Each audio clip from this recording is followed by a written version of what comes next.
На предстојните локални избори граѓаните на располагање имаат две опции: да изберат помеѓу веќе виденото во минатите 7 години и просперитетот кој го нуди ВМРО-ДПМН со коалицијата. Пат на криминал, корупција, национални понижувања, неработа, неиспорака, тоа е тој пат.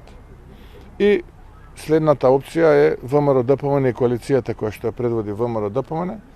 Тоа е она кое што ние заедно со поддршката која имаме од граѓаните, изминативе 15, веќе 16 месец го работиме. И доколку граѓаните се задоволни од тоа што ние го работиме, јас ги повикувам по сопствена волја да излезат и на изборите на 19 октомври да го дадат својот глас за онаа опција за која што сметаат дека е подобра. Каква кампања очекува Мицкоски? Очекувам мирна кампања, очекувам кампања во која што опозицијата ќе измислува, ќе испраќа пораки кои што се збунувачки и невистинити, неточни.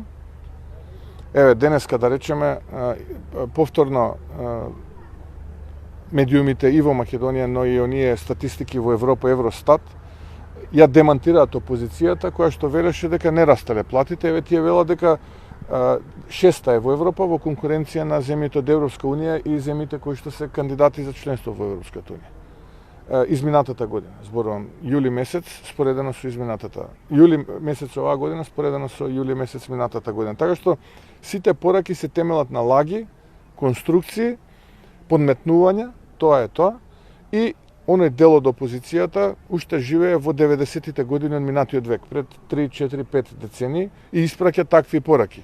Пораки кои што можеби би биле добри за крајот на 19-тиот, почетокот на 20-тиот век. Тоа е она кое што го нуди опозицијата.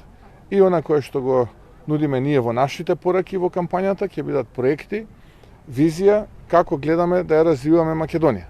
Локалните избори ќе се одржат на 19 октомври кога ќе се бираат градоначалници и советници. Вториот круг за избор на градоначалници и советници е на 2 ноември.